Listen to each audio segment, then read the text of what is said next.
جو بندہ ارادے اور علم سے گناہ کرنا چھوڑ دیتا ہے وہ مستجاب الدعوات بن جاتا ہے، وہ جو دعا مانگتا ہے قبول ہوتی ہے۔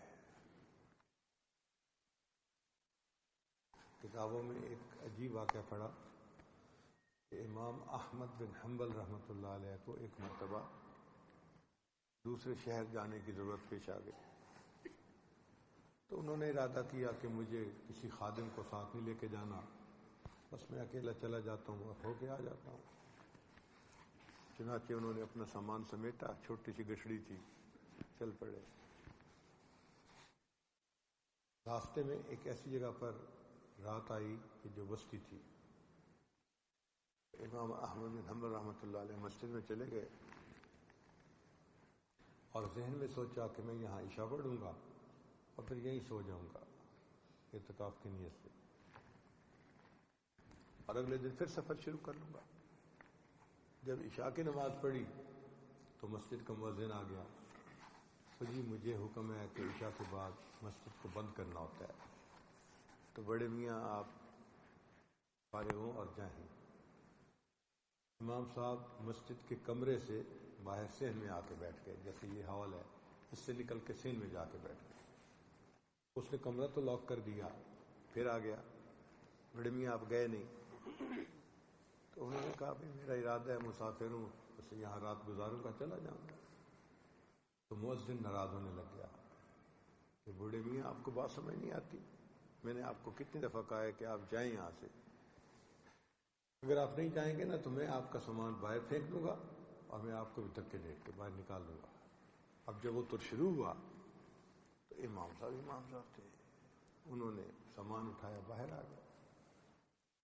جیسے ہی مسجد سے باہر نکلے تو مسجد کے دروازے کے بالکل ساتھ ایک نان بائی کی دکان تھی۔ نان بائی کہتے ہیں تنور تھا اور ایک بندہ روٹیاں لگا رہا تھا۔ اب تنور کی وجہ سے وہاں گرمی بھی تھی، موسم بھی اچھا تھا، ٹھنڈک نہیں تھی۔ تو امام صاحب نے سوچا کہ فجر تک کا وقت میں یہیں کیوں نہ گزار لوں۔ تو امام صاحب نے نان بائی سے کہا بھائی میں یہاں بیٹھ سکتا ہوں؟ اس نے کہا بہت اچھا، ضرور بیٹھیں۔ امام صاحب بیٹھ گئے۔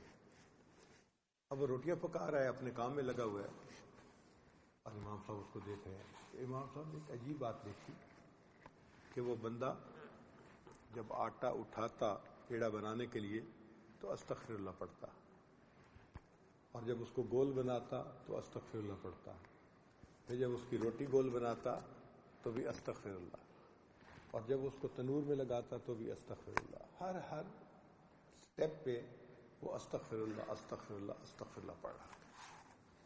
امام صاحب کچھ دیر بیٹھ کے دیکھتے رہے، پھر بڑے حیران ہوئے کہ یہ کیسا نوجوان ہے جو اتنا زیادہ استغفار کر رہا ہے۔ امام صاحب نے اس سے پوچھا کہ بھائی آپ اتنا زیادہ استغفار کرتے ہیں؟ اس نے کہا جی ہاں، میری زندگی کے پچھلے 10 سال اسی ترتیب سے گزرے ہیں، میں ہر وقت استغفار کرتا رہتا ہوں۔ اور پھر کہنے لگا کہ ان 10 سالوں میں میں نے جو دعائیں مانگی ہیں میری ہر دعا اللہ نے قبول کی ہے۔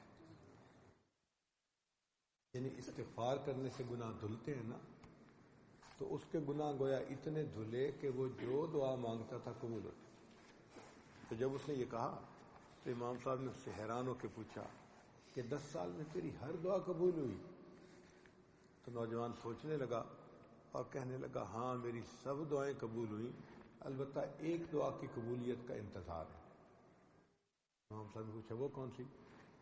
کہنے لگا کہ 1 سال پہلے میں نے دعا مانگی تھی کہ یا اللہ امام احمد بن حنبل بڑے نیک عالم ہیں، میں تو جا نہیں سکتا چونکہ میں تو یہاں مزدوری کرتا ہوں، تو زندگی میں کبھی ان کے مجھے دیدار کروا دینا، ملاقات کروا دینا۔ جب اس نے یہ کہا تو امام صاحب آگے بڑھے اور نوجوان کو گلے لگایا اور کہا کہ مبارک ہو، اللہ نے تیری یہ دعا بھی قبول کر لی، میرا نام احمد بن حنبل۔ اور پھر فرمانے لگے اب مجھے بات سمجھ میں آئی کہ جب مؤذن مسجد سے مجھے نکال رہا تھا تو میرے دل میں گھبراہٹ ہو رہی تھی کہ کہیں اللہ مجھ سے ناراض تو نہیں ہے کہ مجھے اپنے گھر میں نہیں بیٹھنے دے رہا۔ اب مجھے سمجھ میں بات آئی اگر میں مسجد میں رات گزار کے چلا جاتا تو تمہارے ساتھ میری ملاقات نہ ہوتی۔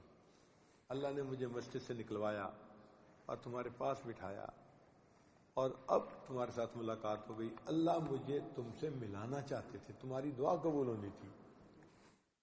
تو جو انسان گناہوں سے بچتا ہے اور استغفار کی کثرت کرتا ہے وہ مستجاب الدعوات بن جاتا ہے، اس کی ہر دعا قبول۔ اور عزیز طلباء، یہ مقام آپ بھی حاصل کر سکتے ہیں، اس کے اوپر کسی کا ٹھیکہ نہیں ہے کہ جی صرف سید گھرانے کے لوگ مستجاب الدعوات بن سکتے ہیں، وہ جی جو کوئی بڑا عالم ہو صرف وہ مستجاب الدعوات بن سکتا ہے، نہیں، ہر بندہ بن سکتا ہے۔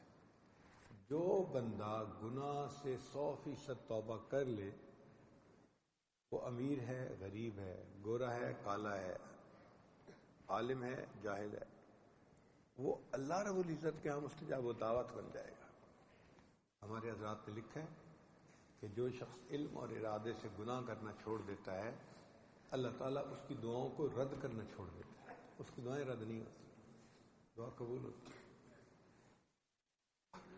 ہم نے اپنی زندگی میں الحمدللہ ایسے بعض حضرات کی صحبت میں وقت گزارا ہے، جو دعا کرتے تھے اس کو قبول ہوتے ہم آنکھوں سے دیکھتے تھے۔